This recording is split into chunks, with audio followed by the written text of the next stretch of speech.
Hey everybody, it's Ed, and the future is now. And the future is Tesla smashing their Q1 projections. Okay, we'll get into that in just a minute, and we'll also get into investor biases, in general people bias, and also the investor curve. Okay, so let's get started. So, the Tesla Q1 vehicle production and deliveries, you can see they produced almost 103,000 vehicles and delivered 88,400 vehicles. Okay, means they have a leftover stock. Okay, and they're saying right here, this is our best first quarter ever performance.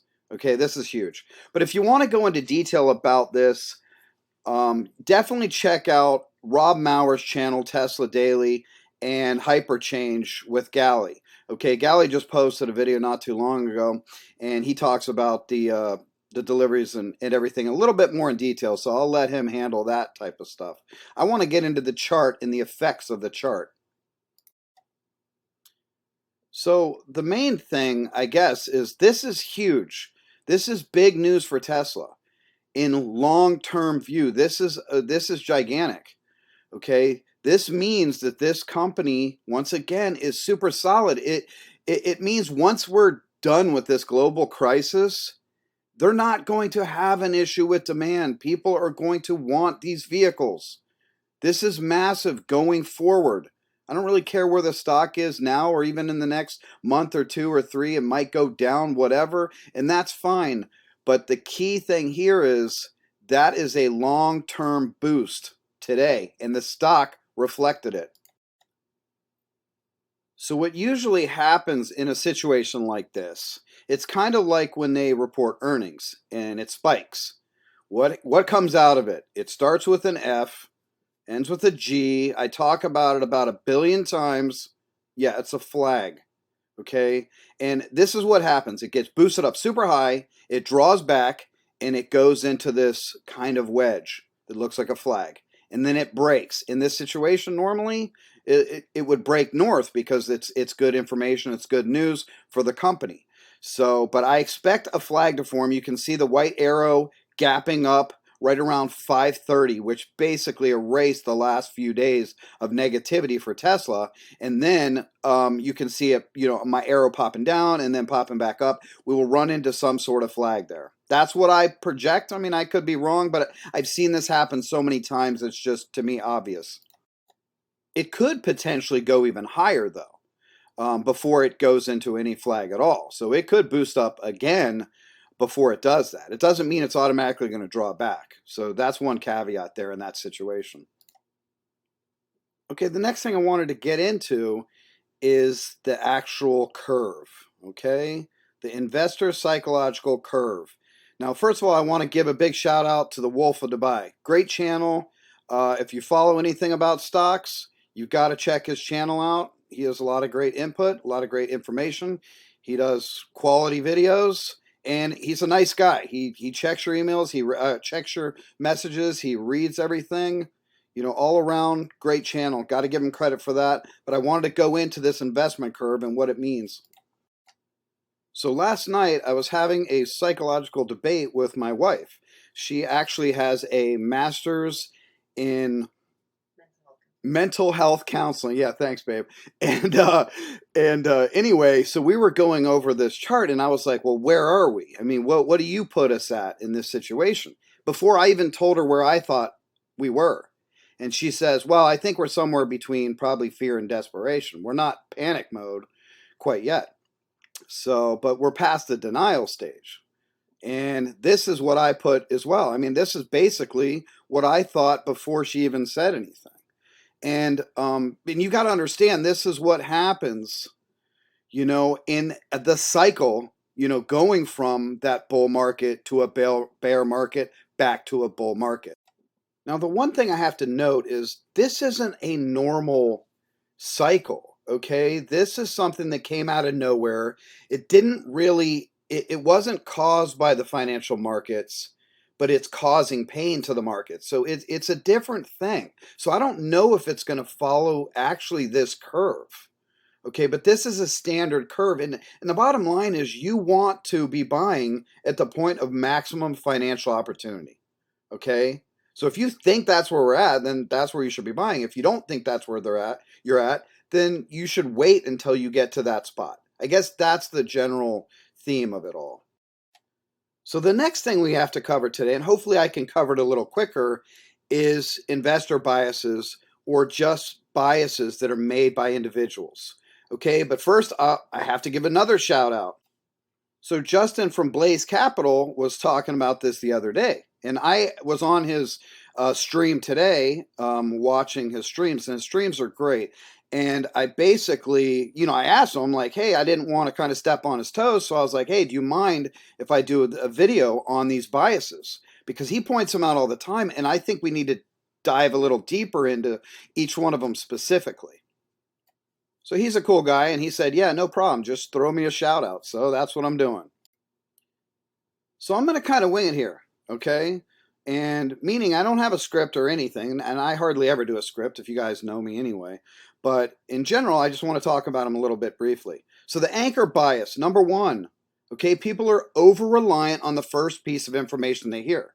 So, and I can give you an example about that, meaning I was at a friend's house and I was talking about Tesla when they were on a big charge, and he was like, "Oh yeah, Tesla, but it takes like 6 months to get their cars and everything and blah blah blah." And I was thinking, dude, that was like 6 months ago. I'm like, that must have been the last thing he basically heard, the only thing they heard about the company.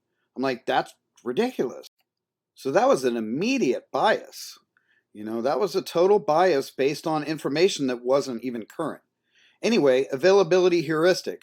Okay, people overestimate the importance of information that is available to them. And this example is a good one. A person might argue that, oh, smoking is not unhealthy because they know somebody who's lasted 100 years smoking 3 packs a day. Okay, obviously, that's a ridiculous statement. I mean, they're not going on the data and statistics, and not current data, that's for sure. So for you investors, you want to use current data, but you also want to use past data. You want to use as much data as you can. Don't just, throw one data out for another data necessarily. Okay? If that makes sense. Okay, number three, the bandwagon effect. I think we all know what the bandwagon effect is. And I think everybody saw that with Tesla when it was spiking up. And that's what drove the bandwagon effect, drove the company exponential. Because at that point, everybody was buying. It didn't matter. Nobody wanted to be left out of that. Okay, that's a big mistake. Learn from that mistake. When you see things going exponential, it's a bandwagon effect scenario. Don't get caught in that. The blind spot bias. This is a good one. Okay, failing to recognize your own cognitive biases is a bias in itself. So know what biases that you possess, that you are tending to fall for. That's critical. Go over all these 20 and say, which ones do I fall into? Which ones happen to me? Start analyzing those and don't just feel like you're not the one with the bias, that it's everybody else and not you. I'd probably have 5 or 6 of them on here and could go in examples, but then this video would drag like 2 hours again. Now, number 5, choice supported bias. This is a lot of investors do this. Okay, when you choose something, you tend to feel positive about it, even if the choice has flaws. Like I love Tesla no matter what. I drive the cars, this and that, whatever. Dude, I love the company. I drive the cars, but it didn't mean I wasn't going to sell the stock if the stock was going down. Okay, that's a big issue. Don't get so caught up in your own choice that you can't change your choices. You can change your choice anytime you want. Don't feel like you're married to it. This is what happens. People marry to their own choices too often. Now, the clustering illusion is good. It's kind of one of mine. Sometimes I see too many patterns when I'm charting. I chart so much that I'm seeing patterns in my sleep. So I over pattern sometimes, and I have to kind of clear the chart and kind of start over sometimes and be like, okay, I'm overreading this. I'm overthinking this. So you don't want to see things that aren't really there. But you can see the actual description that they use is about people on the roulette table. Okay. Now, number 7, the confirmation bias. This is the one that Justin on Blaze talks about all the time because it's the one that investors do all the time. Okay, we tend to only listen to information that confirms our own perceptions about stocks and companies. We just listen to all the good news and we try to disregard the bad news. Okay, you don't want to do that. You want to take in all the news and then basically, throw it in a blender and try to figure out what's good and what's not out of that. Okay? Or maybe the blender's not the right idea, but you understand you got to throw it into some sort of filter. Okay, number 8, the conservatism bias. Okay, that's where people favor prior evidence over new evidence. Okay, meaning people are slow to accept things and they're slow to accept change. Okay, this is a big one. I mean, almost everybody has this bias. Nobody wants change. Change isn't something fun that's good normally. Okay, change is hard to deal with. Number 9, information bias. The tendency to seek information when it does not affect action. Okay, we don't really want to do things. We don't want to conform. We don't want to change. So this kind of rolls into that. Where, I mean, at least that's my impression of this bias. Okay, we don't want to have to do anything, so we're better off not selling if I don't have to, right? Or not buying right now if I don't need to buy. I'll just wait. I'm gonna wait until it gets down to $2 a share, or something to that effect. Okay, the ostrich effect. Everybody knows this. Everybody does it too. Don't ignore dangerous or negative information. Do not bury your head in the sand and think that something bad's not happening when it is, or think that something good's not happening when that is. Okay? So people do that all the time with stocks. I see that all the time with companies. Okay, this is a real popular one. Ask yourself if you do that. Okay? But let me just give you the best example of this. Okay, Donald Trump said not more than maybe, I think it was 4 to 6 weeks ago. Oh, we've got 12 people infected. 2 of them are kind of serious, but they're getting better. And I think we're going to be fine. Everything, the economy will be perfect and it'll bounce back and all that. 12 cases. Now there's 1 million cases worldwide, and the United States has over 200,000. Do you think he was an ostrich or not? Number 11, the outcome bias. This is big too, and a lot of investors make this mistake. They judge everything based on the outcome. Okay? You've got to know whether you got lucky with a trade or an investment or whether you actually made the correct decision. That's important too. Don't be biased by just because you actually made money on a trade. I've made mistakes and made money on trades even this week and got away with it. And I was like, wow, okay, that was a mistake. Be careful. Okay? Number 12, overconfidence. Yeah, nobody that invests in stock is too overconfident about their abilities, right? Everybody knows. You just throw money at the market, you'll make money. I mean, day trading's super easy, right? You don't have to research or do anything. You just throw money at it and you'll make money, right? That's ridiculous. Okay, people get way too overconfident and take greater risk than they should. Now, number 13, the placebo effect. Everybody knows what a placebo is. You take a sugar pill and you don't know you're taking it, and then it gets rid of your headache because you think you're taking a drug that's going to help you. So it actually has a physiological effect and a psychological effect on you to initiate change. I don't really know how this affects investing. If you guys have an example, do me a favor, put in the comments because I don't really have a good example for the placebo effect. All right, thanks. 14, pro-innovation bias. I'll just read this one. When a proponent of an innovation tends to overvalue its usefulness or undervalue its limitations. Sound familiar, Silicon Valley? And this is why we had the bubble. We had the bubble because of overvaluing the usefulness. Everybody just made millions of companies out there just figuring they're all going to be useful. The internet's just great for everything, right? Well, not for everything. Okay, think about it. Number 15, recency. The tendency to weigh the latest information more heavily than older data. And we kind of talked about that with the other bias as well. You want to balance that. Do not overweigh any information, whether it's older or newer. Value data based on the data itself, okay? That's critical. Oh my God, the salience. Number 16. This is insane, okay?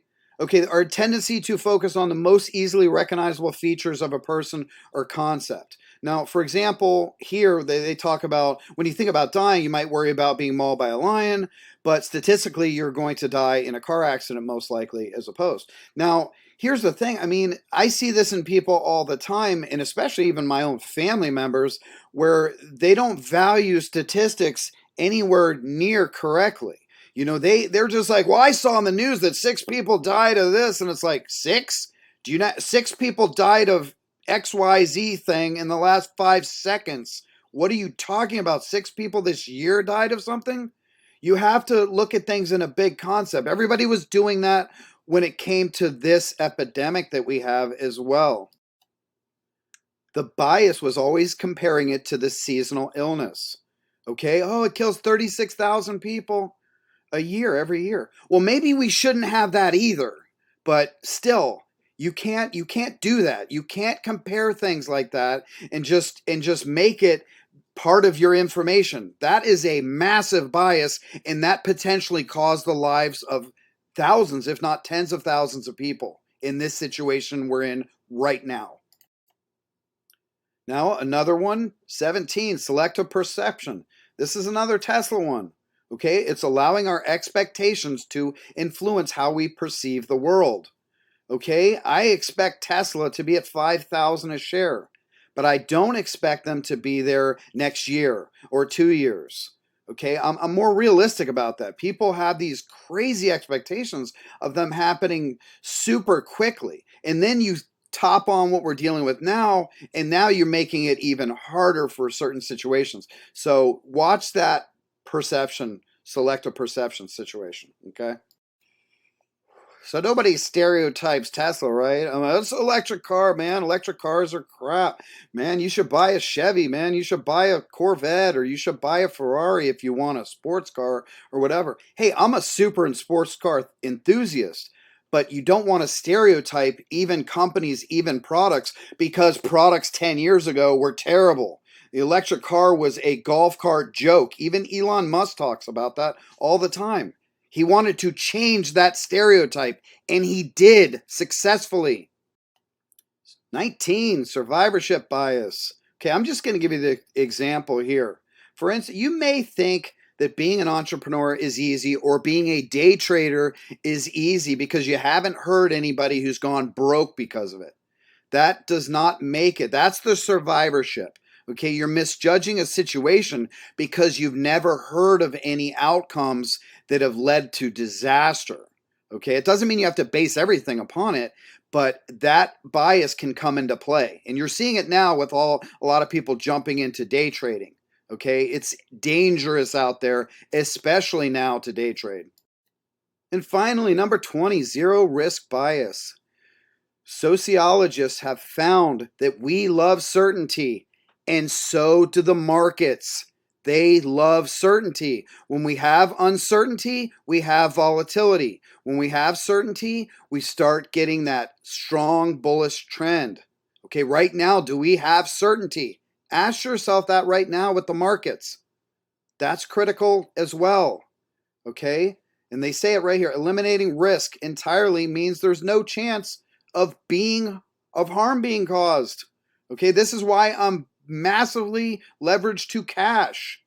Eliminate as much risk as you can. Okay, I hope you guys love this video, and do me a favor and subscribe to the channel and share it with anybody you want that you think may have a bunch of these biases, and pinpoint them yourself. Go over all of them in detail and just ask yourself, do I have this one? Do I have that one? I probably, like I said, even I have a bunch of these, and I feel like I understand psychology. I understand the markets. It doesn't mean I don't have biases built in.